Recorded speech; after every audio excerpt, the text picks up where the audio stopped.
Okey, sekarang kita sambung untuk division. Okey, division ni kita nak bahagilah, nak bahagi algebraic expression. So sebelum tu, kamu kena ingat dia punya law of indice. Okey, law of indice ni sebab apa? Sebab kita ada yang nombor yang power kan, kuasa. Okey, so yang pertama adalah kalau A kuasa M, darab. Okey, darab A kuasa N. So bila darab dan base dia adalah base yang sama. Ini A, sini pun A. Ataupun sini 3, sini masih 3. Kalau kita darab, power dia kita akan tambah. Okey, contoh. 5 kuasa 4. Tak naklah 5, kita pakai ni lah Kita pakai expression X lah. Betul lah.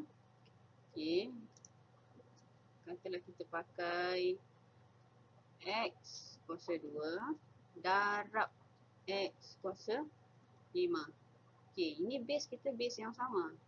Bila kita darab kat sini, so jawapan dia should be X 2 tambah 5. So jawapan dia jadi apa? X kuasa 7. Okey, itu kalau darab. Okey, kalau bahagi, sama juga. Dia mesti base yang sama. Bahagi M bahagi N. So kita kena tolak. Contoh, kita pakai X kuasa, tak payah X lah, kita pakai Y lah pula So, okay,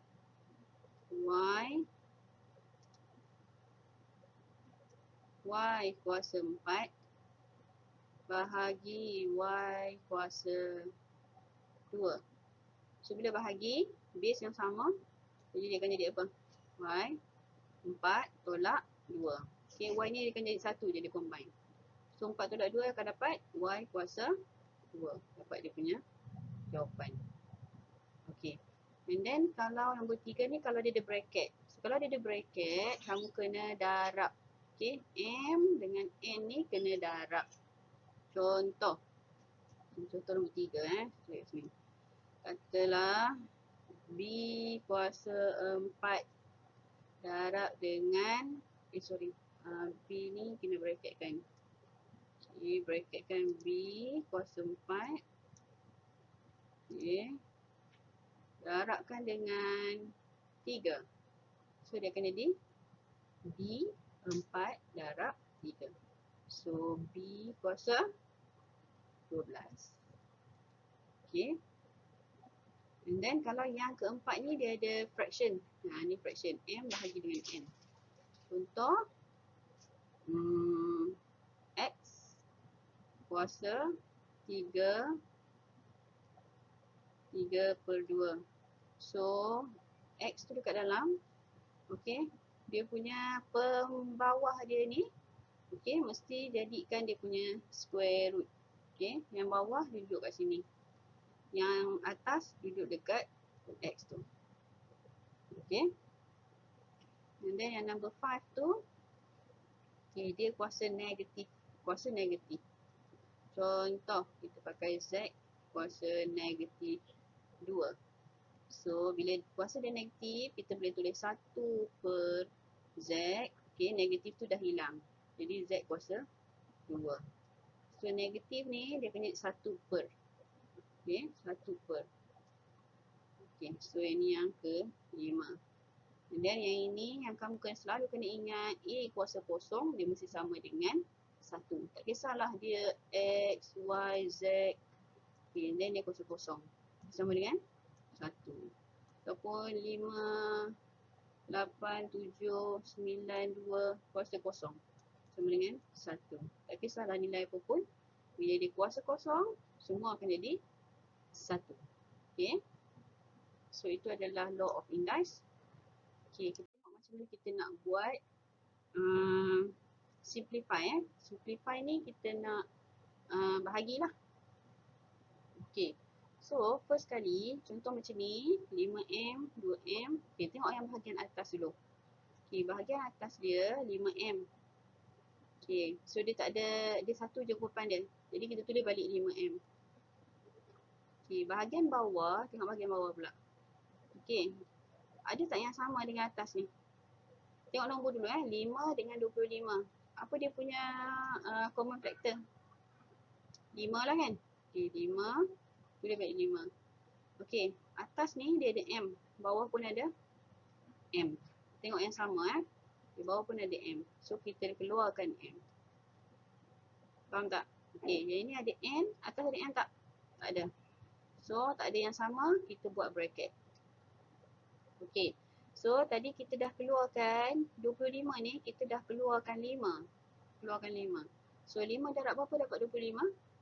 5 darab 5. Okey, M ni dia ada 2. Kuasa 2. Kita dah keluar 1 kat sini. So yang tinggal dekat dalam ni ada lagi 1 M. Okey, M ni kita tak kacau, tak ada kita keluarkan. Jadi kita kena tulis balik dekat dalam bracket ni, M square. Okey, bila kita nak simplify, kita boleh potong ataupun kita boleh cancel benda yang sama atas dan bawah. Okey, kena tengok yang di luar daripada bracket. Jangan ambil yang dalam bracket. Dalam bracket kita tak kacau Tengok yang di luar bracket. Okey, kat sini ada 5M, bawah pun ada 5M. So kita boleh potong. So bila potong dekat atas ni, jangan dia jadi kosong. Dia jadi 1. Okey, yang dah dipotong tu jadi 1. Jadi 1/5M N square. Dapatlah dia punya jawapan. Okay. Okey, untuk yang kedua pula, sama juga. Okey, tengok dulu yang bahagian atas dengan bahagian bawah. Tengok nombor dulu. 2 dengan 8. Apa dia punya common factor?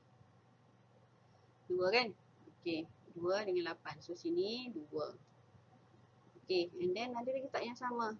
Okey, ada P, ada Q. Sini pun ada P, ada Q. Semua ada. So, kita boleh terus potong. Kalau dia tak ada tambah tolak dekat sini kan. 2P square Q kuasa 3. Dia tak ada tambah tolak dekat sini. So, bila tak ada tambah tolak bermakna dia adalah darab. Jadi, bila dia darab, kita boleh terus cancel. So, macam mana nak cancel dia? Kamu boleh terus cancel dia kat sini.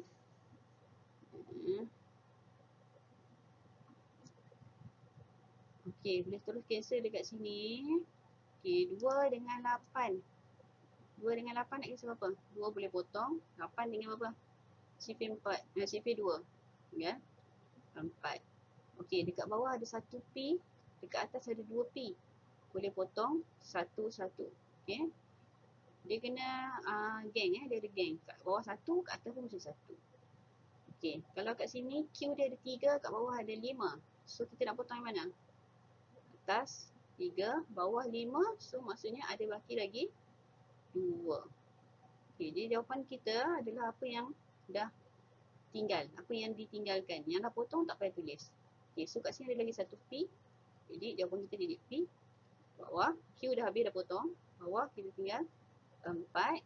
Okey, 8 dah pun jadi 4. P dah potong. Q tadi kita potong 3 sahaja. So ada lagi 2Q kat sini. So 4Q kuasa 2. Jadi jawapan kita P per 4Q square. Okay, so kamu kena ingat kalau kat sini darab kita boleh terus potong. Tapi kalau soalan ditambah, let's say 2P square tambah Q kuasa 3 bahagi 8P Q kuasa 5. Okey, dia tak boleh terus potong macam ni tak boleh. Salah. Sebab apa? Sebab dia ada tanda tambah. Okey. Okey, next kita tengok lagi satu example. Okey. Okey, tengok soalan 3 ni dia ada tambah So dia ada tambah. Okey, bila dia ada tambah, bermakna kamu kena factorize dulu bahagian atas. Okey, macam mana kamu nak factorize? Macam tadilah kamu boleh buat cari common factor ataupun kita boleh buat kaedah bahagi. Okey, saya try buat kaedah bahagi 12 X kuasa 7 Y kuasa 3 tambah 4 X kuasa 2 Y. Okey, kita tengok nombor dulu. 12 dengan 4. Kita nak pakai CP berapa? CP 4 lah. Okey. 12 bahagi 4 dapat 3. Yang ni salin balik. Kita X dengan Y dia kita tak kacau lagi. X kuasa 7, Y kuasa 3. Tambah 4 bahagi dengan 4. Ya. 1. So 1 tak payah tulis pun tak apa. Kita tulis X square Y. Okey. Then kita bahagi lagi. Okey, nombor dah tak ada masalah. Kita tengok apa yang sama. X dengan X. Tengok X power yang paling rendah. Yang ni kuasa 7. Yang ni kuasa 2. So kita nak ambil yang mana? Power yang rendah. X kuasa 2. Okay, so 3 tu dia balik. Okay, 7 dekat sini. 2 kita dah keluarkan. So dia tinggal apa? X kuasa 5. Y salin balik kuasa 3 tambah X kuasa 2 kita dah keluarkan. So dah tak ada, tinggal Y. Okay, kemudian kita bahagi lagi untuk Y pula. Okay, Y kat sini ada kuasa 1, sini kuasa 3. Ambil power yang rendah. Ini Y. Okay, so salin balik 3X kuasa 5. Okay, Y kuasa 3 kita dah keluarkan 1. So tinggal berapa lagi? So 2. Okay, yang ni kita dah keluarkan. So bila kamu dah keluarkan, kita kena tulis balik Y bahagi dengan Y. So masih dapat 1. Okay. Jadi apa yang kita dapat kat sini, ini kita letak di luar bracket. Yang bawah ni kita letak dalam bracket. So kita akan dapat 4x square y. Dalam bracket dia 3x kuasa 5 y square tambah 1.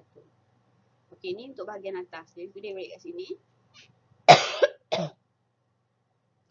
Sorry, 4x square y 3x kuasa 5 y square tambah 1. Okey, bawah dia 2x square y. Okey, bila kita bahagi, kamu kena ingat, kita kena tengok yang di luar daripada bracket. Yang ni je. Yang dalam ni tak boleh potong Okay, yang di luar daripada bracket. Okey, 4 dengan 2. Boleh potong tak? Boleh kan? Okay, ni tinggal 2. Okey, sini ada x kuasa 2. Potong. Sini pun ada x kuasa 2. Boleh potong. Y dengan y boleh potong. So, apa yang tinggal di bahagian atas? 2, 3x kuasa 5 y square tambah 1. Bawah semua dah potong. So actually dia per dengan 1. Jadi kalau per 1 kita tak payah tulis. Tapi kalau 1 tu kat sebelah atas, kena tulis. So kita dapatlah dia punya jawapan. Okay, faham tak? Okay, so okay, ini exercise untuk kamu. Okay, salin dulu soalan. Okay, kemudian kamu buat jawapan dia. Okay. Ada 4 soalan kat sini Okay. Okay, so sampai sini dulu. Saya ajar untuk division. Nanti kita sambung untuk quadratic factor. Okay, terima kasih.